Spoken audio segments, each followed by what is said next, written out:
The topic which we will be discussing today, that topic is about the plains. जैसे कि हम लोगों ने अपना सबसे पहले हिमालयाज का रीजन देखा, जो कि इंडिया में हिमालयाज थे, ईस्टर्न हिमालयाज को हमने कंप्लीट किया. In the same sequence we are having another portion जिसको हम कहते हैं प्लेन्स. और प्लेन्स ये बनती है नॉर्दर्न एरिया में, इसलिए इसको बोला जाता है नॉर्दर्न प्लेन्स का नाम इसको दिया जाता है. अब ये जो प्लेन्स हैं, नॉर्दर्न प्लेन्स, अब ध्यान से इसके कॉन्सेप्ट को समझना. अब आप सबको ये पता है कि जो भी हिमालयाज हैं, हिमालयाज की जितनी भी रेंजेस हैं या हिमालयाज हैं, उसमें बहुत सारे बिल्कुल स्नो से कवर्ड हैं और वहां से रिवर्स बहुत सारी ओरिजिनेट होती हैं. चाहे आप अपनी गंगा को लो, हमारी इंदस, गंगा, झेलम, चेनाब, रावी, सतलुज, सारे रिवर्स जो हैं, सारी की सारी रिवर्स ओरिजिनेट होती हैं वहां से, जिसको हम हिमालयन रिवर्स कहते हैं. और इस रिवर सिस्टम में जो भी रिवर्स हैं, वो अपने साथ जो है, जब वो बहती हैं, जब वो बहुत ज्यादा फ्लो में बहती हैं, तब वो अपने साथ जो है बहुत सारे पत्थर से, जिसको हम शॉर्ट में कहते हैं, नेम है सेडिमेंट्स. अपने साथ वो सेडिमेंट्स, पत्थर, छोटे छोटे कंकड़, बड़ी बड़ी चीजें, ये सब चीजें अपने साथ लेकर के आती हैं. तो ये जब इतनी सारी जो पत्थर है कि कंकड़ है, ये सारी चीजें जब वो अपने साथ लेके आती है, जब फ्लो करते बहुत तेज बहाव में आती हैं, तो क्या होता है, जो भी पूरा एरिया है वहां का, जो भी एरिया है जहां पे भी वो डिपॉजिट हो रही है, वो एरिया बन जाता है फर्टाइल एरिया. और धीरे धीरे वहां पे डिपोजिशन स्टार्ट हो जाती है. क्यों? क्योंकि रिवर्स जो आ रही हैं, वो अपने साथ पत्थर लेके आ रही है और वो एक जगह पे आके डिपॉजिट होती जा रही है. तो वहां पे वो डिपॉजिट भी हो जाएंगी, उसी एरिया में सारी रिवर्स डिपॉजिट हो गई, जिसके चलते जो वो वाला पूरा एरिया है, वो बहुत ज्यादा प्लेन जो है वो फर्टाइल हो जाएगा. और उस फर्टाइल एरिया में जो आपको सॉइल मिलती है, मिट्टी मिलती है, उसे कहते हैं एलुवियल सॉइल. उस सॉइल का बेसिक नाम है एलुवियल सॉइल, जो कि आपको यहाँ पर मिलेगी इन एरियाज में. क्यों? हिमालयन रिवर्स की वजह से हो रहा है. हिमालयन रिवर्स है, ग्लेशियर्स है, उनके तेज बहाव की वजह से जो ये रिवर्स का जो फ्लो आ रहा है, उसे हम कहते हैं जो है फर्टाइल प्लेन है, एलुवियल प्लेन है. अब क्या होता है, जो पूरा ये प्लेन का रीजन है, ये निकलता है राजस्थान के एरिया से. राजस्थान से पूरा आसाम तक जा रहा है, इतना बड़ा एरिया कवर कर रहा है. राजस्थान से लेकर के आसाम तक इतना बड़ा एरिया, 2400 किलोमीटर, जो कि अराउंड गंगा रिवर की भी लेंथ है. गंगा रिवर की अराउंड जो लेंथ है वो अराउंड 2500 किलोमीटर के है. तो इतना बड़ा एरिया गंगा रिवर का भी है, सेम ऐसे ही प्लेन्स का भी रिवर है. राजस्थान में जो प्लेन्स है ना, वो राजस्थान में प्लेन्स ऑक्यूपाइड बेसिकली की जाती है by the Thar desert. Thar desert की वजह से ऑक्यूपाई होती है, जहां पे मरुस्थल जिसको कहा जाता है. और उसके साथ में जो प्लेन बनता है राजस्थान में, उसका नाम है Marwar plain. MARWAR, Marwar plain के नाम से जाना जाता है. अब क्या होता है आगे, इसी एरिया में आगे बढ़ोगे तो हमारे यहाँ पर जो है बहुत सारी वहां पे लेक्स भी हैं इसी एरिया के अंदर. राजस्थान के एरिया में आगे बताऊंगी ये सारी चीजें. आगे बढ़ते हैं, पहले ये इतना हमने कवर किया. अब जो पूरे प्लेन्स हैं, उनको 3 हिस्सों में डिवाइड किया है. कैसे? वेस्ट वाले, सेंट्रल वाले और ईस्टर्न वाले. मैं आपको मैप में दिखाती हूँ, मैप में आपको समझ में आएगा पूरी तरीके से. ये जो इंडिया का खाली मैप है, इसमें आते हैं. लास्ट क्लास में आप लोगों को याद होगा, मैंने बताया था ये जो एरिया है पूरा, यहां तक आते हैं हमारे शिवालिक्स. शिवालिक्स का मतलब आउटर हिमालय, जो कि लास्ट पोर्शन है हिमालयास का. इसके बाद हिमालयास में शिवालिक्स के बाद जो रीजन शुरू होता है, ये है पंजाब, ये हरियाणा, राजस्थान, ठीक है, उसके बाद यूपी, उसके बाद बिहार. ये जो पूरा एरिया ना, ये सारा प्लेन है, पूरा का पूरा प्लेन रिवर चलेगा. राजस्थान में प्लेन एरिया को मारवाड़ प्लेन के नाम से जाना जाता है, जो मैंने अभी बताया आपको, मारवाड़ प्लेन कहा जाता है उसको. उसी के साथ पंजाब में आपको सुना होगा पंजाब. पंजाब वर्ड को सबसे पहले तो स्प्लिट करो. पंजाब वर्ड को जब तोड़ोगे तो 2 वर्ड्स आएंगे यहाँ पर. पंज प्लस आब, मतलब 5 रिवर्स का जो है ये एक समूह बनाता है। यहाँ पर लैंड ऑफ 5 रिवर्स या फिर लैंड ऑफ 5 वाटर्स, 5 रिवर्स या 5 वाटर्स का रिवर यहाँ पे एरिया है। कौन कौन से रिवर्स हैं? झेलम, चेनाब, रावी, ब्यास और सतलुज। ये 5 रिवर्स जो हैं आपको इस पूरे एरिया में नजर में आएंगी, पंजाब के एरिया में।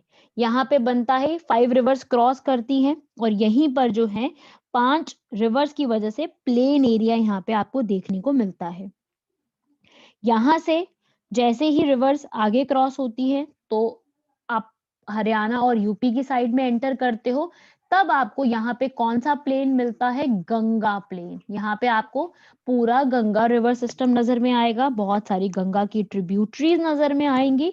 पूरा जो है ये गंगा यूपी बिहार से क्रॉस करते हुए आगे तक जाएगी।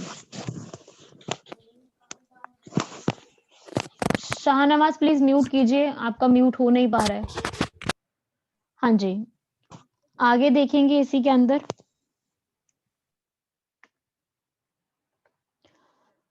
अब जो ये रिवर्स की क्लासिफिकेशन है, ये जो पूरा प्लेन्स है, इसकी क्लासिफिकेशन किस तरीके से की गई है, ये जो आपको मैंने अभी दिखाया।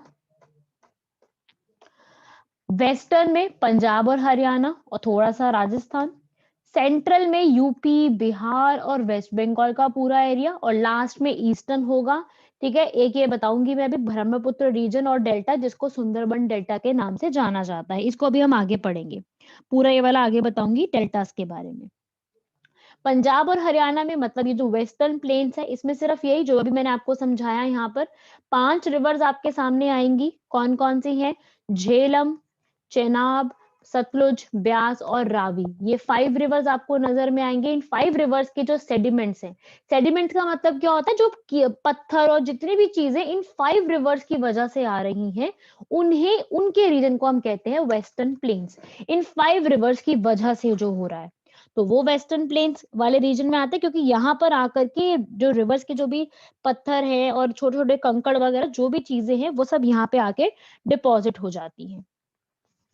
इस रीजन में क्या बनते हैं? दोआब। मैंने अभी आपको बताया, पंजाब को भी आप स्प्लिट करोगे तो पंज प्लस आप बनेगा, 5 रिवर्स का बनेगा। और यहाँ पे भी वही है, 2 रिवर्स के बीच का जो फर्टाइल एरिया है उसको दोआब कहते हैं। इस टाइप का क्वेश्चन आता है एग्जाम में कि दोआब क्या होता है, तो दोआब को जब आप तोड़ोगे तो बनेगा fertile area in between the 2 reverse. 2 reverse के बीच में जो फर्टाइल एरिया है उसको दोआब कहते हैं। उसके बाद इसमें आप देखोगे मारवाड़ प्लेन राजस्थान में आता है। पंजाब प्लेन में एक जगह आपको मिलेगी मालवा प्लेन, मालवा प्लेट्यू भी कहा जाता है, पर इसको मालवा प्लेन के नाम से भी जाना जाता है। ये उसी रीजन में आपको देखने को मिलेगा, पंजाब के प्लेन में ही। ठीक है, इतना याद रखना, बस यही है, मालवा प्लेन पंजाब में कहा जाता है। उसके बाद हरियाणा आ जाता है। हरियाणा जो है उसके बीच में मतलब दिल्ली और अरावली की हिल्स आती हैं। अरावली हिल्स आप लोगों ने शायद नाम सुना होगा। अरावली हिल्स जो है आपको इसी एरिया में देखने को मिलेंगी। यहां से स्टार्ट हो जाता है ये वाला रीजन पूरा अरावली।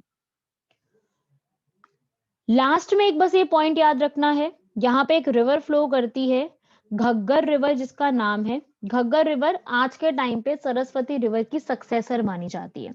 आप लोगों ने सुना होगा गंगा यमुना सरस्वती, ये 3 नाम सुने होंगे, जिनको त्रिवेणी के नाम से भी जाना जाता है, जो एक 3 रिवर्स का संगम है, ऐसा कहा जाता है। तो जो सरस्वती रिवर है वो आज के टाइम पे डिप्लीट हो चुकी है, लुप्त हो चुकी है, आज के समय में हमें नहीं मिलती है, तो उसका पानी सूख चुका है। तो वो जो सरस्वती रिवर है उसकी एक कहा जाता है कि सरस्वती रिवर की एक सक्सेसर है, आगे आने वाली रिवर जिसको हम कहते हैं घग्गर रिवर, ये कहा जाता है, जो कि इस यहाँ से फ्लो करती है वेस्टर्न प्लेन से।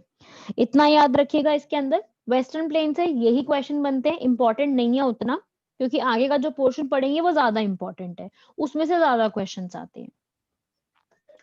इसके बाद सेंट्रल प्लेन्स आते हैं।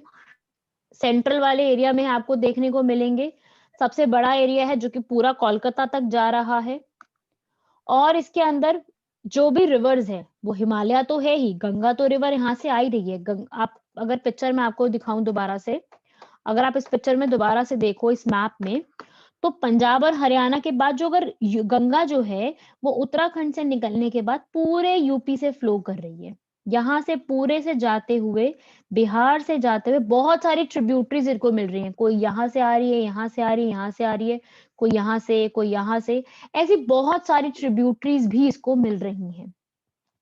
तो उसी के चलते, इतनी सारी ट्रिब्यूटरीज और रिवर्स के चलते, ये वाला जो पूरा एरिया बहुत ही फर्टाइल है। इसीलिए यूपी वाले एरिया में आपको बहुत ज्यादा फर्टिलिटी मिलती है। वहां पे आपको सबसे ज्यादा वीट ग्रो करती है क्योंकि एरिया बहुत फर्टाइल है। और यहाँ से पूरा एरिया जो है यहाँ तक, ये सेंट्रल प्लेन्स की तरह क्लासिफाई किया जाता है। इसे हम कहते हैं सेंट्रल प्लेन्स, क्योंकि इस पूरे रीजन में आपको फर्टिलिटी सबसे ज्यादा मिलेगी, फर्टाइल एरिया बहुत ज्यादा मिलेगा। फिर अब जब लास्ट में आओगे, सबसे सबसे इंपॉर्टेंट पॉइंट है जिसमें से सबसे ज्यादा क्वेश्चंस पूछे जाते हैं, वो पॉइंट आएगा आपका लास्ट में। ये जो आप पिक्चर देख रहे हो, ध्यान से समझना इस चीज को। ये जो आप मैं मार्क कर रही हूँ जहां पर आप ये पिक्चर देखो अगर, तो ये तो है बांग्लादेश, ये है वेस्ट बंगाल, ये पूरा रीजन है वेस्ट बंगाल का। तो अगर वेस्ट बंगाल के रीजन को आप ध्यान से देखो, तो यहाँ पर ये एक चीज बन रही है ऐसे ऐसे करके, कुछ ऐसे ऐसे फिगर्स बन रही है, थोड़ा थोड़ा ट्रायंगल टाइप फिगर बन रही है, कुछ ऐसे ना, ऐसे ऐसे करके आपको फिगर नजर आएगी। ये जो चीज है, ये जो बनी हुई है इस टाइप की चीज, इसको हम कहते हैं डेल्टा, DELTA। अब ये होता क्या है इसको समझना। डेल्टा बनता कब है? जब कोई भी रिवर अपने अपने ड्रेन होने की लास्ट स्टेज पे होती है, जब वो बिल्कुल ड्रेन होने वाली, ड्रेन का मतलब मिलने वाली, यहाँ पर बे ऑफ बंगाल में मिल रही है, या हो सकता है अरेबियन सी में जाके मिल रही है, तो बिल्कुल एंड स्टेज पे आ गई है वो रिवर, खत्म हो रही है, वो ड्रेन हो जाएगी जा करके। तो ड्रेनिंग वाली स्टेज में जब वो ड्रेन हो रही है, उस स्टेज में आने पर रिवर ना थोड़ी सी अपनी ब्रांचेस बना लेती है। मतलब मैं आपको बताती हूँ एक बार, रिवर जो है ऐसे जब ड्रेन होकर के आ रही है, तो वो कुछ ब्रांचेस में और डिवाइड हो जाती है, कुछ ऐसे करके ब्रांचेस बना लेती है, ऐसे ऐसे ट्रायंगल की शेप में कुछ और डिवीजन हो जाती है, ब्रांचेस बन जाती हैं। तो वो जो ब्रांचेस जब बनती हैं, तो यहाँ पर जो है ना ट्रायंगल की शेप नजर में आने लगती है, कुछ ऐसी ऐसी शेप बनने लगती है। इस शेप को हम कहते हैं डेल्टा। अगर आपको याद हो, फिजिक्स वगैरह आपने पढ़ी है, तो उसमें जो है डेल्टा जो आप डिनोट करते हो ना, जैसे मान low heat, delta H denote करना है हीट को लेकर के, तो डेल्टा एच को हम शो करते थे ऐसे। तो वो डेल्टा जो है वो ट्राइंगुलर शेप में होता था। तो सेम यहाँ पर भी, जो यहाँ पे आप देख रहे हो, इस तरीके के छोटे छोटे स्ट्रक्चर बनेंगे ट्रायंगुलर फॉर्म में, यहाँ पे स्ट्रक्चर्स बनते जाएंगे इधर। तो ये जो ट्रायंगुलर स्ट्रक्चर्स यहाँ पे बन रहे हैं, ये कहलाते हैं डेल्टा। और डेल्टा किसकी वजह से बनता है? यहाँ पे बनता है, ये जो रिवर आ रही है ये वाली, फर्स्ट रिवर, ये दूसरी रिवर आ रही है यहां से, ये रिवर, ये दो रिवर्स के मर्ज होने की वजह से यहाँ पर एक सबसे बड़ा, पूरे वर्ल्ड का, नॉट ओनली इंडिया, सिर्फ इंडिया का डेल्टा नहीं है, ये पूरे वर्ल्ड का सबसे बड़ा डेल्टा यहाँ पे बनता है, जिसे हम कहते हैं गंगा ब्रह्मपुत्र डेल्टा। यहाँ पे बनता है गंगा ब्रह्मपुत्र डेल्टा, जहां पर गंगा रिवर बहुत छोटे छोटे और पार्ट्स में डिवाइड हो जाती है। यहाँ पर बहुत सारी अलग अलग चीजें बन जाती है, मैंग्रोव फॉरेस्ट बन जाते हैं, एस्चुरीज बन जाती हैं। एक वर्ड होता है एस्चुरीज। एस्चुरीज वर्ड का मतलब होता है वो स्टेज, वो एक पॉइंट जब रिवर जो है बिल्कुल ड्रेन होने वाली है, बे ऑफ बंगाल में या अरेबियन सी में या किसी भी सी में जाकर के मिलने वाली है, उस जगह को हम कहते हैं एस्चुरी। तो यहाँ पर एस्चुरी भी बहुत सारी बनती है, क्योंकि ये जगह भी बहुत बड़ी है, तो बहुत सारी एस्चुरीज यहाँ पर बनती हैं। बहुत सारे ट्रीज भी यहाँ पर है, क्योंकि पूरा पानी से भरा है, पूरा वेट एरिया है, पूरा मार्शी एरिया है। इसको हम और क्या कहते हैं? Marshy area.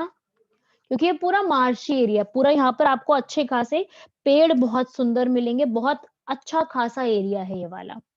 तो यहाँ पर इतना पानी है, इतना वेट एरिया है जिसको हम कहते हैं वेटलैंड्स।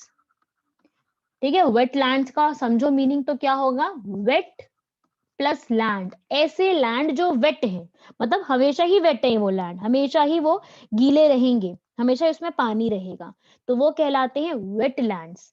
तो ये है, यहाँ पर भी वेटलैंड्स बनते हैं। ठीक है, अब इसका नाम क्या है ये भी सुनना।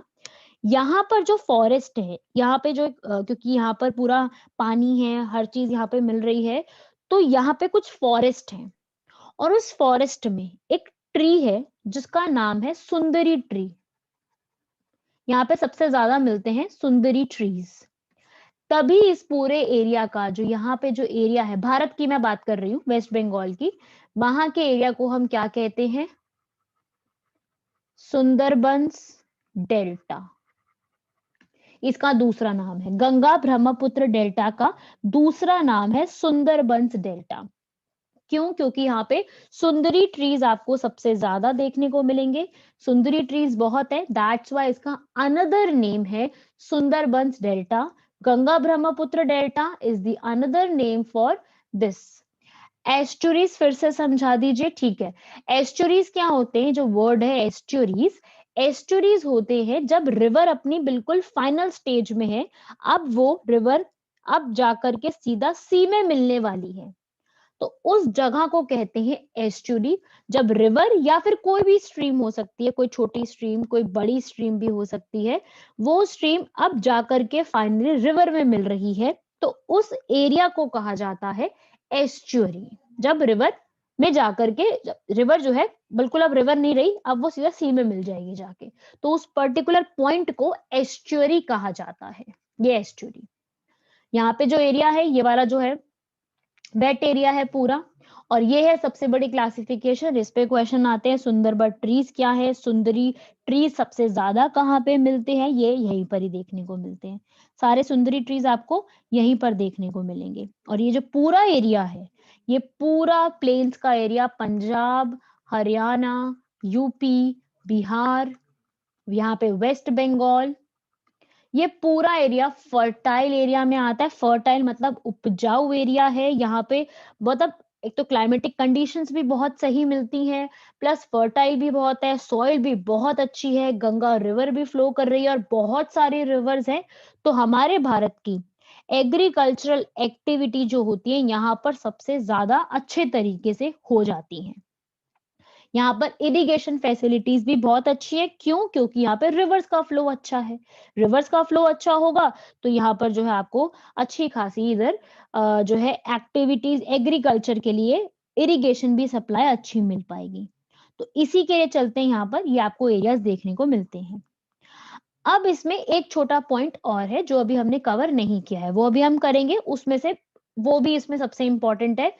सुंदरबन डेल्टा के बाद वही वाला टॉपिक इंपॉर्टेंट है, उसको स्टार्ट करते हैं, फिर अगर कोई डाउट होगा तो आप लोग पूछिएगा।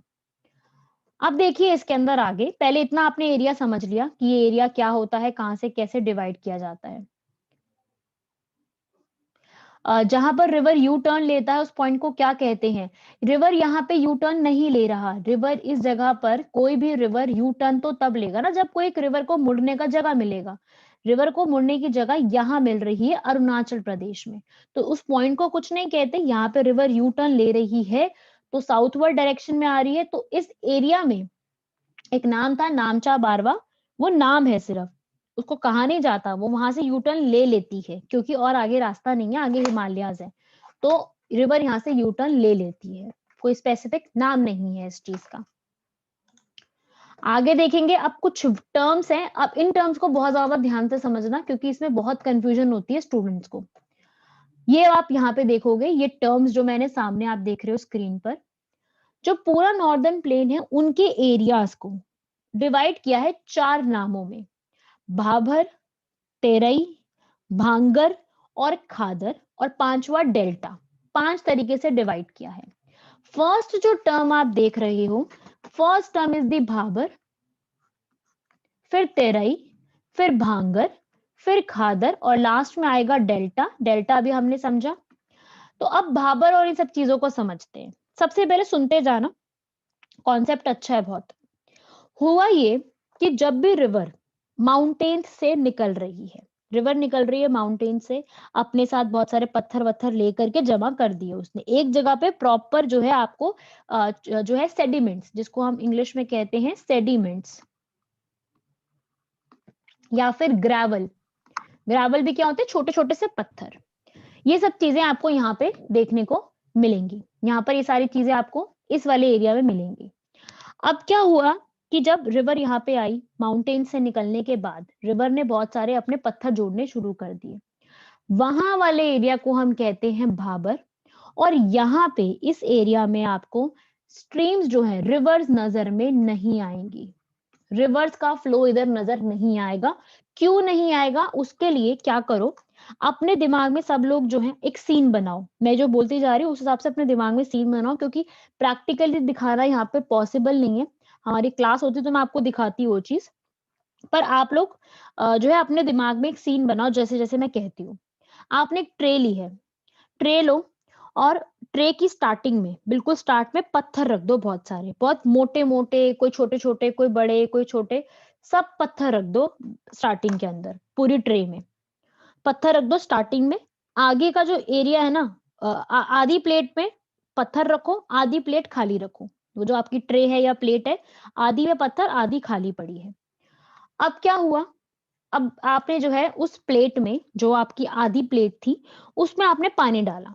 जो आप जहाँ पे पत्थर है उसमें आपने पानी डाला, ऊपर से लेकर ये पानी डाल रहे हो। तो वो जो पत्थर है, जहाँ पे वो पत्थर रखे हुए हैं, क्या उसमें आपको वो पानी नजर आएगा? मतलब वो प्रॉपर फ्लो करता हुआ नजर आएगा? नहीं आएगा। क्यों? क्योंकि पत्थर है। पत्थर क्या करेंगे? पानी को सोख लेंगे। वहां पे आपको कोई पानी नजर नहीं आएगा। वहां पे आपको स्ट्रीम, जो पानी फ्लो कर रहा है, वो नजर नहीं आएगा। लगेगा कि हाँ ऐसा कुछ वहां पे जम रहा है, पर पानी नजर नहीं आएगा प्रॉपर फ्लो करते हुए। जैसे ही वो पानी आगे बढ़ेगा, उसको रास्ता साफ मिलेगा, प्लेन एरिया है, कोई पत्थर नहीं है, ज्यादा पत्थर नहीं है, तो वहां से आपको जो है जो रिवर है या वो पानी है, वो नजर में आना शुरू हो जाएगा। तो यहाँ यहाँ पर भी सेम चीज हो रही है भाबर और तेरई में। भाबर में क्या हो रहा है आपको बताया मैंने, बिल्कुल जो है एंड में आके यहाँ पर पत्थर जमने शुरू हो गए हैं। तो यहाँ पे जो शिवालिक के एंड में, शिवालिक है ना, आउटर हिमालयाज, वहां के एंड में आपको बिल्कुल पत्थर ही पत्थर सिर्फ नजर आ रहे हैं। यहाँ पर सिर्फ पत्थर ही पत्थर रखे हैं। इसीलिए इस चक्कर में यहाँ पे जो स्ट्रीम्स हैं, स्ट्रीम्स का मतलब क्या होता है? रिवर्स। रिवर्स जो है आपको डिसअपेयर होती हुई नजर आएंगी, वहां पे आपको रिवर्स नजर नहीं आएगी। वही जब आगे के थोड़ा सा वो आगे फ्लो करेंगी, थोड़ा सा आगे के हिस्से में जाएंगी, तब नेक्स्ट आएगी तेरई बेल्ट। तेरई में यहाँ पर जो है पत्थर उतने नहीं है, उतना अमाउंट के पत्थर नहीं, क्योंकि पत्थर पहले डिपॉजिट हो चुके हैं भाबर में। तेरई में आपको पत्थर नजर नहीं आ रहे, तो पत्थर नजर नहीं आएंगे तो आपको वापस से क्या नजर में आ जाएंगी? रिवर्स का फ्लो आपको वापस नजर आ जाएगा। जैसे अभी हमने अपने ट्रे में अपना खुद से दिमाग में सीन बनाया, तो उस जगह पे आपको पत्थर जो है वो वहां पर वहां पत्थर नहीं है, तभी वहां पर आपको पूरा पानी नजर आएगा। और पानी होगा तो वो एरिया कैसा बन जाएगा? वेट बन जाएगा, स्वैम्पी हो जाएगा और मार्शी हो जाएगा। क्योंकि वहां पर अभी जो मिट्टी है, मिट्टी तो वहां पर अभी भी है, मिट्टी भी है, और वो एरिया भी बिल्कुल पानी जैसे, तो बिल्कुल ना एक चिकनी मिट्टी जैसी होती है, उस टाइप का एरिया बन जाएगा वो। तो यहाँ पर ये चीज जो है आपको सबसे ज्यादा देखने को मिलती है प्लेन्स के रीजन में। यहाँ पर आपको इस वाली मिट्टी के अंदर जो है बहुत अच्छी कल्टीवेशन होती है। वीट उगाना है, राइस उगाना है, शुगर केन उगाना है, बहुत ज्यादा होती है। तभी जो उत्तर प्रदेश का एरिया है, हरियाणा पंजाब के कुछ एरिया है, वहां पर इन सब चीजों की खेती बहुत अच्छी होती है। क्योंकि जो सॉइल है, जो मिट्टी चाहिए हमें वीट, राइस और शुगर केन को ग्रो करने के लिए, वो यहाँ इस रीजन में बहुत अच्छे से मिलती है। तो यहाँ पे आपको याद रखना पड़ेगा कि यहाँ का जो एरिया है वो इस तरीके का, बिल्कुल मिट्टी का ना एकदम एक तरीके से मिट्टी में बिल्कुल मिल जाता है। मिट्टी और पानी मिक्स हो जाते हैं जब किस तरीके से ना एकदम से बन जाता है, वैसा एरिया आपको देखने को मिलेगा। मार्शी और स्वैम्पी जो वर्ड है, ये एक दूसरे के बिल्कुल सिनोनिम्स हैं, पर्यायवाची हैं। स्वैम्पी और मार्शी दोनों ही एक बात है। तो ये मार्शी मतलब कि जैसे चिकनी मिट्टी में होने के बाद मिट्टी अगर पानी डालोगे मिट्टी में तो बहुत सॉफ्ट मिट्टी हो जाती है, बहुत ही चिकनी टाइप हो जाती है। तो वही है स्वैम्पी और वही है मार्शी, दोनों का मीनिंग सेम है। तो ये दो रीजन्स बने, पहले भाबर बना फिर तेरई बना। तेरई मतलब तैरता हुआ पानी में, हमेशा पूरा पानी पानी नजर आ रहा है आपको इसमें। अब इन रीजन से थोड़ा सा आगे बढ़ोगे तो हमें वहां पे नजर आएंगे भांगर। भांगर क्या होते हैं? अब मिट्टी जो आ रही है, जो भी पानी आ रहा है, अब रिवर्स और भी फ्लो कर रही हैं, ऐसा तो है नहीं एक ही रिवर फ्लो कर रही है, बहुत सारी और भी रिवर्स फ्लो कर रही हैं। तो हुआ ये कि जो पुरानी मिट्टी है उसे कहते हैं ओल्डेस्ट एलुवियल सॉइल, वो है भांगर। और अगर उस मिट्टी की परत पे नई रिवर आ जाती है, क्योंकि कई जो रिवर्स ऐसी है, मैं आपको मैप में दिखाती हूँ पूरा पिक्चर, मैप में आप लोगों को ज्यादा समझ में आएगा। यहाँ वाले रीजन पे आते हैं, ये मैं रब कर रही हूँ। यहाँ पे अगर मैं बात करूं, यहाँ वाले एरिया को अगर मैं मान लेती हूँ, मैं ये वाला एरिया कह रही हूँ कि ये भाबर है, फिर तेरई है, फिर भांगर है और फिर खादर है। ये मैंने 4 हिस्सों में डिवाइड कर दिया, फिर आ गया डेल्टा। यहाँ पे डेल्टा बन रहा है, तो ये 5 हिस्से हो गए। अब हुआ ये कि जो रिवर्स है, एक तो रिवर आपको पता है गंगा है, गंगा रिवर हर साल पूरे साल फ्लो कर रही है, ऐसा नहीं है गंगा आज फ्लो कर रही है कल फ्लो नहीं करेगी या कुछ टाइम बाद नहीं करेगी, गंगा तो ऑल द टाइम फ्लो कर रही है। लेकिन जो और रिवर्स है वो हर साल के हर वक्त फ्लो नहीं करती, उनका स्पेसिफिक टाइम पीरियड होता है कि वो कुछ साल भर में कुछ टाइम के लिए फ्लो करेंगे और कुछ टाइम के लिए फ्लो नहीं करेंगी, वो उनका अपना एक स्पेसिफिक टाइम होता है। जैसे आपको मैंने एक एग्जांपल कल भी दिया था, कोसी रिवर, ये सबसे बड़ा एग्जांपल है कोसी रिवर बिहार की। ये नेपाल से निकल करके आती है, यहाँ से निकल करके बिहार में आती है। ये हर वक्त फ्लो नहीं करती, ये पूरा साल भर फ्लो नहीं करती, ये साल के कुछ टाइम के पीरियड के लिए फ्लो करती है और कुछ टाइम पीरियड में फ्लो नहीं करती। तो जब भी आप हर साल हर बार फ्लो करती है तो नया तरीके से आएगी, क्योंकि नए पानी के साथ आएगी। जब नए पानी के साथ आएगी तो इस रिवर जो एरिया है उसकी मिट्टी पे नए पानी की परत जम जाएगी। तो जो नया जो आएगी, नया जो रिवर आ रहा है, नए रिवर के साथ कुछ पत्थर भी आएंगे, कुछ छोटे छोटे से कंकड़ भी आएंगे, कुछ और चिकनी मिट्टी भी आएगी, कुछ क्ले भी आएगी, कुछ सैंड भी आएगी। तो ये सारी चीजें आएंगी पानी के साथ। तो जब पानी के साथ ये सारी चीजें आएंगी तो उसके ऊपर जो पुरानी है ना, पुरानी लेयर है, उसके ऊपर एक नई लेयर जम जाएगी। तो वो जो नई लेयर है उसे कहते हैं खादर, जो कि न्यू आती है, हर साल आती है, क्योंकि रिवर जो है वो सेम फ्लो नहीं करती है, हर साल फ्लो नहीं करती, वो बीच में अपनी मर्जी से होती हैं, मर्जी मतलब सीजनल होती हैं। और भांगर जो कि पुरानी मिट्टी ऑलरेडी है, जो ओल्ड एलुवियल है वो भांगर है। और जो नई आ जाती है, नई जो एक एलुवियल सॉइल आ जाती है मिट्टी पर, एक नई परत जम जाती है, उसे कहते हैं खादर। वो है फोर्थ पोर्शन, भाबर, तेराई, भांगर और खादर। अब स्टूडेंट्स को इसको लर्न करने में कंफ्यूजन होती है कि कैसे लर्न करें। तो एक छोटा सा तरीका है मेरा, जो वर्ड है भांगर, अगर आप भांगर वर्ड की तरफ ध्यान दो तो भांगर या भंगार, इसको भंगार भी पढ़ सकते हो। तो भंगार वर्ड का मतलब क्या होता है? जो पुरानी चीजें होती हैं, जो पुरानी चीजें होती है उसको कहते हैं भंगार में बेच दो, मतलब कबाड़ में बेच दो, उसको डिस्ट्रॉय कर दो, वेस्ट है वो। तो भांगर मतलब क्या हो गया? बेकार सामान, पुराना सामान। तो यहाँ पर मिट्टी की, मैं ये नहीं कह रही मिट्टी बेकार हो गई, मैं सिर्फ समझाने के लिए बता रही हूँ कि भांगर का मतलब हो गया पुरानी मिट्टी, ओल्ड एलुवियल, क्योंकि भांगर है तो पुरानी है और खादर है न्यू। तो खादर न्यू में आएगी, भांगर पुरानी में आएगी, क्योंकि भांगर वर्ड का मतलब क्या हमने समझा अभी? पुरानी चीज होती है, तो पुरानी चीज है, दैट मीन्स भांगर हो गया वो।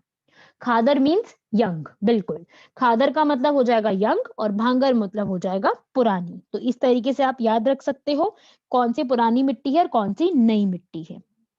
अब एक बार इसको रीड करो, अभी अपने आप समझ में आ जाएगा सारा।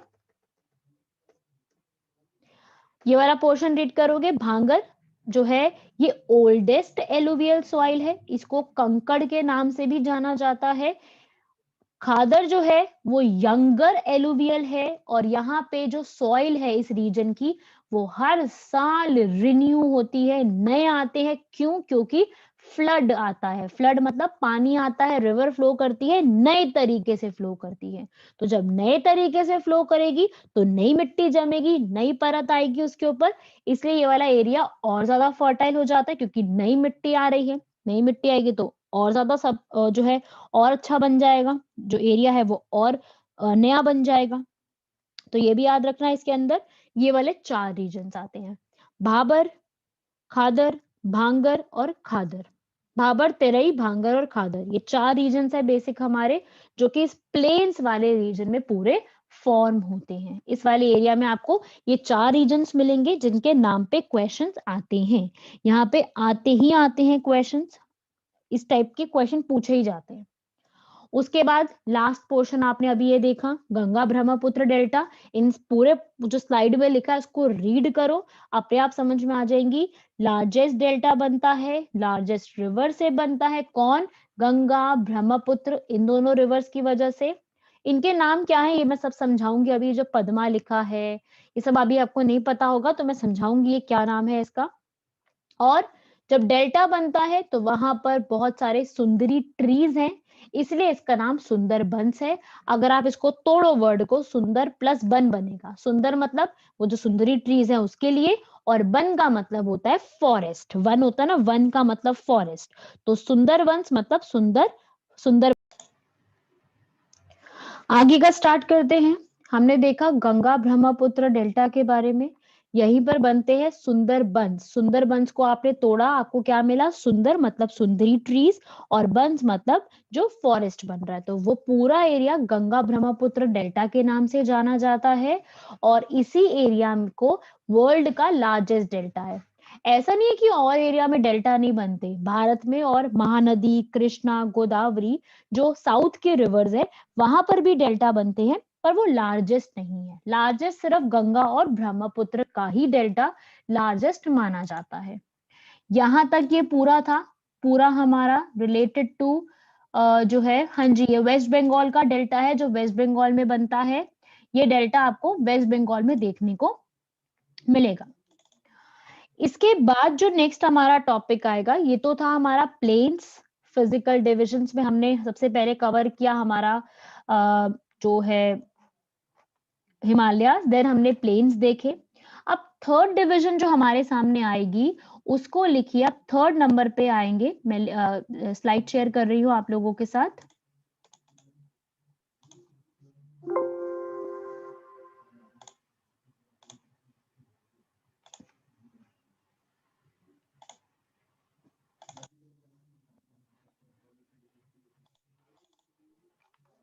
अब आएंगे डेजर्ट्स, आइलैंड्स, ये जो फीचर्स है हमारे भारत के उनको देखेंगे। नेक्स्ट पॉइंट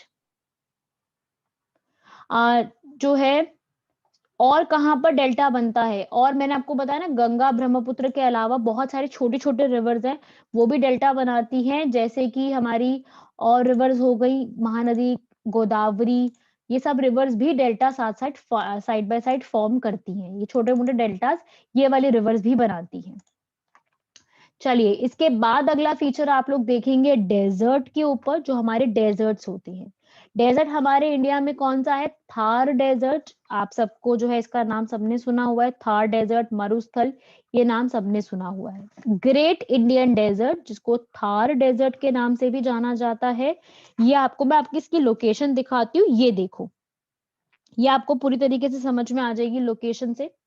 ये जो है ऊपर जम्मू कश्मीर, लद्दाख, यहाँ पर आपको दिखेगा पंजाब, फिर हरियाणा, ठीक है। ये अरावलीज हैं जो कि पूरा स्ट्रेच होकर के दिल्ली तक जा रही हैं। ये जो रीजन है इसे कहते हैं मरुस्थल। मरुस्थल भी कहते हैं और थार डेजर्ट भी कहते हैं, जो कि इंडियन डेजर्ट है। और एक रिवर जो यहाँ से फ्लो करती है और अरेबियन सी में जाकर के मिलती है, उस रिवर का नाम है ल्यूनी रिवर। उस रिवर का नाम लिखेंगे ल्यूनी रिवर, जो आप सामने स्क्रीन पे देख रहे हो। ये जो पूरी है डेजर्ट्स का जो पूरा एरिया है, ये डेजर्ट एरिया ऑलमोस्ट 85% भारत में लाई करता है। और बाकी कुछ एरिया जो है आपको पाकिस्तान में भी देखने को मिलेगा, बट बेसिक जो इसका एरिया है वो हमारे राजस्थान में ही आपको देखने को मिलेगा, राजस्थान में ही लाई करता है। अब यहाँ पे जो ये डेजर्ट है, इसके बारे में बहुत कम क्वेश्चंस आए हैं, मतलब इस डेजर्ट पे कभी आज तक कभी कोई क्वेश्चन आया नहीं है, कभी किसी भी एग्जाम में। बहुत ही रेयर है कि आपसे इस पे क्वेश्चन पूछा जाए, तो इसको ज्यादा डिटेल में बिल्कुल मत पढ़ना। इसको बिल्कुल डिटेल में पढ़ोगे टाइम वेस्टेज की बात है, बिल्कुल मत डिटेल में पढ़ना। सिर्फ इतना पता होना चाहिए, एक क्वेश्चन सिर्फ इससे आ सकता है कि which is the only river that flows through the desert. ऐसी कौन सी रिवर है जो डेजर्ट से फ्लो कर रही है? So the answer will be the Luni river, जो कि यहाँ से फ्लो कर रही है। इस टाइप का क्वेश्चन जो है, और इस टाइप की क्वेश्चन आ सकता है। अदरवाइज कोई क्वेश्चन आपसे नहीं पूछा जाएगा। बहुत रेयर है कि कोई क्वेश्चन थार डेजर्ट के ऊपर आए, या आ सकता है कि इंडिया का डेजर्ट कौन सा है, इस टाइप पे आ सकता है। बाकी कोई नहीं आ सकता इस पे। कभी कोई क्वेश्चन नहीं आपको देखने को मिलेगा, ठीक है। बस एक चीज मैं बताना चाहूंगी यहाँ पर कि हमारे जो ये थार डेजर्ट है, जो ये रिवर है ल्यूनी रिवर, ये सब जो है यहाँ पर आपको जो ड्राइएस्ट प्लेस होगी भारत की, एक तरीके से आप ही बताइए ड्राइएस्ट प्लेस कौन सी है, मतलब सबसे सूखी जगह। सबसे सूखी जगह, जिसको पता है वो चैट बॉक्स में आंसर करेगा। अनम्यूट नहीं करोगे, चैट बॉक्स में आंसर करो। सबसे सूखी जगह, ड्राइएस्ट प्लेस ऑफ इंडिया कौन सी है? बताओ तो ठीक है, तो मैं बताती हूँ। जैसलमेर, जो कि आपको राजस्थान में ही देखने को मिलेगी। राजस्थान में बहुत ब्यूटीफुल जगह है, पूरा है सब कुछ, बट यहाँ पे जो टेम्परेचर है ना जैसलमेर का, वो बहुत ज्यादा जो है वो हाईएस्ट टेम्परेचर रिकॉर्ड किया गया है यहाँ पर, और रेनफॉल बहुत मिनिमम होती है। तो उसके चलते जो है जैसलमेर जो है उसको ड्राइएस्ट प्लेस कहा जाता है। एक चीज मैं आपको यहाँ पे और बताना चाहूंगी, क्योंकि ये क्वेश्चन एक बार मैंने देखा हुआ है। एक टर्म है, मैं लिखूंगी यहाँ पर, टर्म लिखेंगे आप लोग अपने नोट्स में, इस टर्म को लिखोगे। ये टर्म नोट कीजिए, बारकंस या बारचंस कहते हैं इसको। बारचंस क्या होते हैं? ये टर्म बहुत इंपॉर्टेंट है, इस पे क्वेश्चन आ चुका है, क्वेश्चन आया था। The crescent shaped dune, question था क्रिसेंट शेप्ड ड्यून्स। जो क्रिसेंट शेप के ड्यून्स बनते हैं उसको हम ज्योग्राफी की लैंग्वेज में क्या कहते हैं? ये दोनों टर्म्स ज्योग्राफी में ही यूज की जाती हैं। ये क्या चीज होती हैं? तो बारकन्स क्या होते हैं? ये जो है, ये बनने वाली एक जगह होती है, डेजर्ट में ही बनते हैं सिर्फ। इसको बारखन भी कहते हैं, बारचन भी कहते हैं। जब विंड एक ही डायरेक्शन में फ्लो करती है तो जो पूरा सैंड होती है ना, वो एक क्रिसेंट शेप ले लेती है। अब ये सुनो कि क्रिसेंट क्या है। क्रिसेंट क्या शेप होती है? जो मून की होती है, चांद की जो शेप होती है ना, ऐसे करके मैं बना देती हूँ। मेरी ड्राइंग उतनी अच्छी नहीं है, बट मैं सिर्फ एक बार बना रही हूँ समझाने के लिए। इस टाइप की शेप, चांद इस तरीके का बनता है ना, तो वो शेप जो है ना, ये वाली शेप, इसे कहते हैं हम क्रिसेंट शेप। ये वाली शेप है क्रिसेंट। तो ये इस शेप के ना यहाँ पर सैंड के स्ट्रक्चर बन जाते हैं। जो जैसलमेर जैसी जगह है ना, वहां पे पूरी सैंड ही सैंड है। तो सैंड वाली जगह पर ना, यहाँ पर आपको जब हवा एक ही डायरेक्शन में यहाँ पे फ्लो कर रही होती है, तो यहाँ पे क्रिसेंट शेप के, जो ये वाली शेप मैंने बनाई है, इस शेप के सैंड के आकार बन जाते हैं। ड्यूज मतलब वो आकार बन जाते हैं। तो उन आकारों को कहते हैं बारखन्स या बारचन्स, ये इनका नाम है। जो इस तरीके की शेप बना लेते हैं, जो आपको देखने में लगेगा कि ये सुंदर सी शेप आपको नजर में आएगी, उसे कहते हैं हम बारचंस या फिर बारखंस। ये नाम है इसका। ये इंपॉर्टेंट है, इस पे क्वेश्चन आता है कि ये क्या चीज है।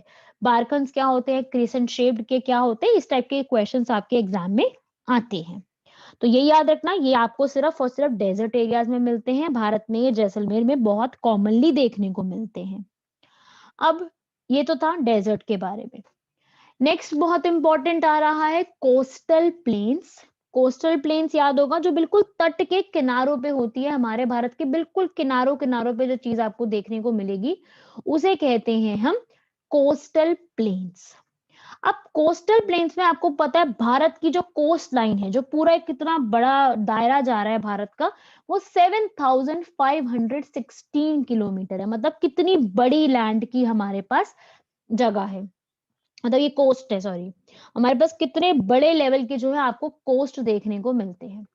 तो इतने सारे आपको अगर कोस्ट देखने को मिलेंगे, तो यहाँ पर जो है हमें अपने आसपास के एरिया को भी पूरा सिक्योर करना पड़ेगा, ताकि और कुछ जो है बॉर्डर पे कोई एक्टिविटी ना हो, तो वो सिक्योर भी हमें ही करना पड़ेगा। और उनके चलते अब जब आप बिल्कुल सी के आसपास रहोगे, तो वहां पे साइक्लोन, चक्रवात आना, सुनामी आना, फ्लड आना, ये भी बहुत कॉमन हो जाएगा, क्योंकि आप बिल्कुल सी के आसपास हो। इसीलिए जो उड़ीसा है, तमिलनाडु है, वहां पे फ्लड बहुत और सुनामीज और ये साइक्लोन्स बहुत देखने को मिलते हैं, जबकि नॉर्थ इंडिया में नहीं मिलते। क्यों? क्योंकि वहां पर सी का एक्सेस नहीं है।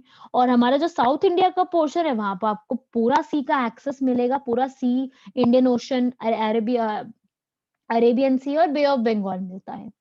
अब इस पे क्वेश्चन कैसे आते हैं, पहले सबसे पहले ये समझने से पहले आप ये पिक्चर देखोगे।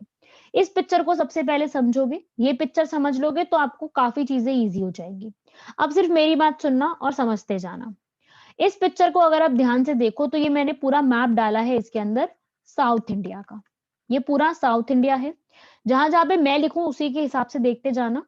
ये वाली रीजन है गुजरात, सबको पता है ये है गुजरात। ये आता है महाराष्ट्र।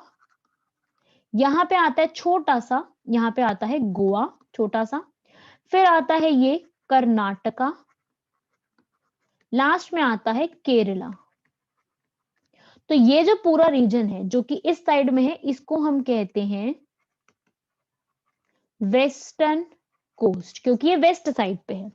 वही इस पूरे रीजन को कहते हैं हम ईस्टर्न कोस्ट, क्योंकि ये ईस्ट साइड में है। अब आप इसी मैप को सिर्फ देखो, तो ये आपको दिख रहा है mouth of the Ganga river, Sundarban delta. जो अभी आपको मैंने समझाया, यहाँ पे इस तरीके की शेप बन रही है, उसे हम सुंदरबन डेल्टा के नाम से जानते हैं, जो मैंने आपको अभी पहले भी बताया था। तो ये है यहाँ पे सुंदरबन डेल्टा। उसके बाद अब इस पे क्वेश्चन आते हैं कि इस पर्टिकुलर एरिया को किस नाम से जाना जाता है। तो अभी पूरे एरिया के आप नाम सुनोगे, किस किस नामों से इनको जाना जाता है, और अपने नोट्स में इसी तरीके का मैप बनाओ। ठीक है, मैं भी बनाती हूँ आप लोगों के साथ, आप भी मेरे साथ बनाओ। सब लोग अपने नोट्स में यहाँ पर जो है वो मैप बनाएंगे, ऐसे ऐसे करके साउथ इंडिया का मैप बनाओ सब लोग, ऐसे करके साउथ इंडिया का, और एक गुजरात, इतना तक का मैप बनाओ सिर्फ साउथ इंडिया का। यहाँ पे जो गुजरात का पूरा रीजन है, ये वाला गुजरात, इस पूरे रीजन के जो कोस्ट का एक नाम दिया गया है, उसका नाम लिखिए। उस जगह का नाम है कठियावर कोस्ट। ये हम सिर्फ अभी वेस्ट वाला पढ़ रहे हैं, ईस्ट में नहीं आए अभी, सिर्फ वेस्टर्न प्लेन्स के, वेस्टर्न कोस्टल प्लेन्स के बारे में समझेंगे। तो इसमें आप नाम लिखेंगे इसका कठियावर कोस्ट। क्यों? क्योंकि यहाँ पर कठियावर जगह है, गुजरात में कठियावर जगह है, दैट्स वाई इसका नाम जो है कठियावर कोस्ट के नाम से भी जाना जाता है, क्योंकि ये कठियावर जगह भी है वहां पर, इसलिए। और इसका दूसरा नाम कच्छ भी है, रन ऑफ कच्छ भी ना आप लोगों ने सुना होगा ये नाम, रन ऑफ कच्छ का। तो इसको कठियावर कोस्ट, और दूसरा नाम है कच्छ कोस्ट, जो कि गुजरात के एरियाज में बनता है। ये लिखिएगा फर्स्ट चीज। फिर उसके बाद आप नीचे आओगे, यहाँ पे आपको पता है महाराष्ट्र है, छोटा सा गोवा है, फिर यहाँ पे कर्नाटका है, फिर यहाँ पे केरला है। अब इनके नाम भी कुछ अलग अलग हैं। जो ये वाला पूरा एरिया है, महाराष्ट्र और गुजरात का पूरा एरिया, ठीक है, इस पूरे एरिया का एक सिंगल नाम दिया गया है, बहुत इंपॉर्टेंट नेम है, कोंकण कोस्ट। अब इसका नाम कोंकण क्यों है, इसका रीजन सुनो। आप अगर गोवा का बारे में आपको पता हो, या कभी गए हो, या कभी सुना हो, तो आपको पता होगा गोवा की जो लैंग्वेज है, गोवा की जो ऑफिशियल लैंग्वेज है, उसका नाम है कोंकणी लैंग्वेज। कोंकणी लैंग्वेज, इसलिए इसको जो है कोंकण कोस्ट के नाम से जाना जाता है क्योंकि वहां पे कोंकणी लैंग्वेज बोली जाती है, इसलिए इसको कोंकण रीजन के नाम से भी जाना जाता है। यहाँ पे गोवा के अंदर जो है आपको जो है राइस उगाना, कैश्यूज उगाना, ये बहुत कॉमनली मिलेंगे इस कोस्ट के पास। अब आओ नीचे, अब हम आए कर्नाटका की तरफ। अब यहां से जो कर्नाटका का पूरा रीजन है, इस रीजन को एक नाम से पुकारा जाता है। आप लोग बताओ कर्नाटका में कौन सी लैंग्वेज बोली जाती है? चैट बॉक्स में टाइप करके बताओ कि कर्नाटका में कौन सी लैंग्वेज बोली जाती है। कन्नड़। कन्नड़, एग्जैक्टली, कन्नड़। और उसी को कन्नड़ कोस्ट के नाम से जाना जाता है। क्यों? क्योंकि यहाँ पर कन्नड़ लैंग्वेज बोली जाती है, इसलिए कन्नड़ कोस्ट है। तो ये कर्नाटका का कन्नड़ कोस्ट हो गया। अब आओ नीचे केरला में। अब केरला में जो लैंग्वेज बोली जाती है और कोस्ट का नाम थोड़ा सा अलग है, कि केरला की लैंग्वेज है मलयालम, वहां पे बोली जाती है मलयालम लैंग्वेज। लेकिन जो केरला है, वहां के कोस्ट का एक नाम लिखेंगे मालाबार कोस्ट। इस रीजन का नाम है मालाबार कोस्ट। इंपॉर्टेंट है यहाँ वाला पूरा रीजन, जो कि केरला के बिल्कुल साइड साइड जा रहा है। तो यहां से शुरू हो रहा है, कर्नाटका में जगह है मैंगलोर, बैंगलोर नहीं, मैंगलोर। मैंगलोर से कन्याकुमारी तक जा रहा है ये पूरा मालाबार कोस्ट। याद रखना, ये डिवीजन है हमारे वेस्ट एरिया की। अब आए हम ईस्टर्न साइड की तरफ। अब हम आते हैं अपने ईस्ट साइड की तरफ, यहाँ वाला जो रीजन है। अब इसके बारे में समझते हैं।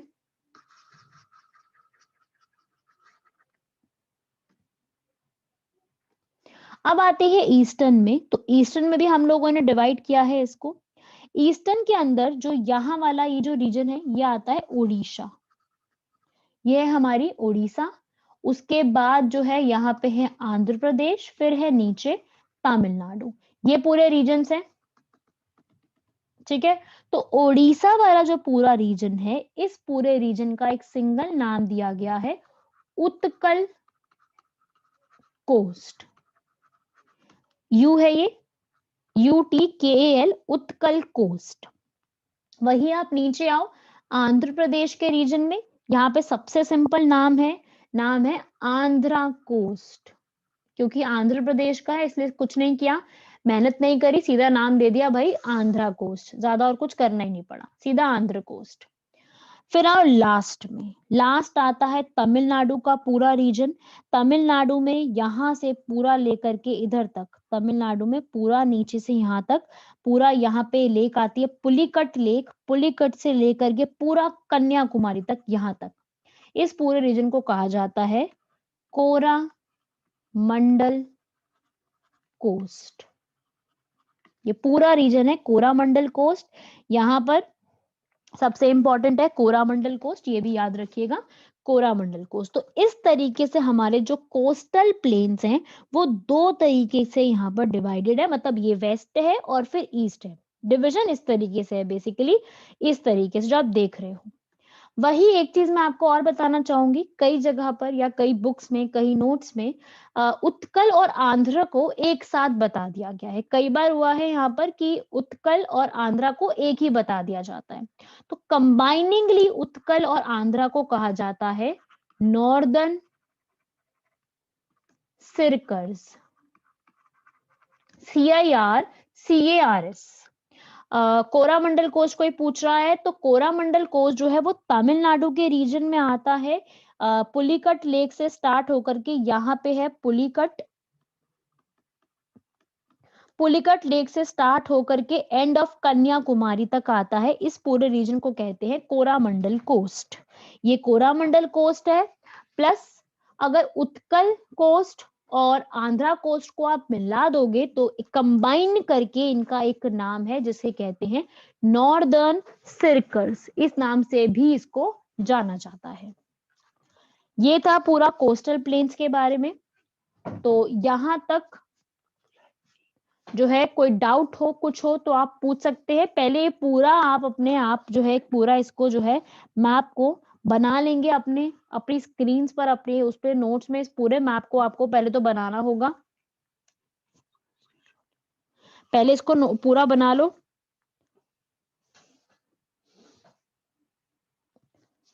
ये नोट कीजिए। इसके बाद आगे आता है कि कौन सी स्टेट की सबसे लॉन्गेस्ट कोस्ट लाइन है। तो मैंने आपको लास्ट क्लास में भी बताया था, answer is Gujarat. Which state has the longest coast line? So answer is Gujarat. सबसे बड़ी जो है कोस्ट लाइन गुजरात की है। इसको नोट कीजिए, लॉन्गेस्ट कोस्ट लाइन जो है वो कौन कौन सी स्टेट की है? Gujarat has the longest coast line सबसे पहले। और स्मॉलेस्ट कोस्ट लाइन जो है वो इस पूरे एरिया में नोट की गई थी दमन एंड दीव की। सबसे कम कोस्ट लाइन उसकी हुआ करती थी।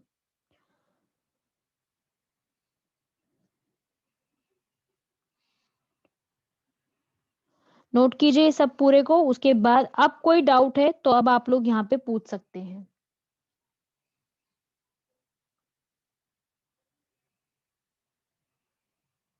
ओके, अब अपना कोई डाउट है तो आप चैट बॉक्स में पूछ सकते हैं।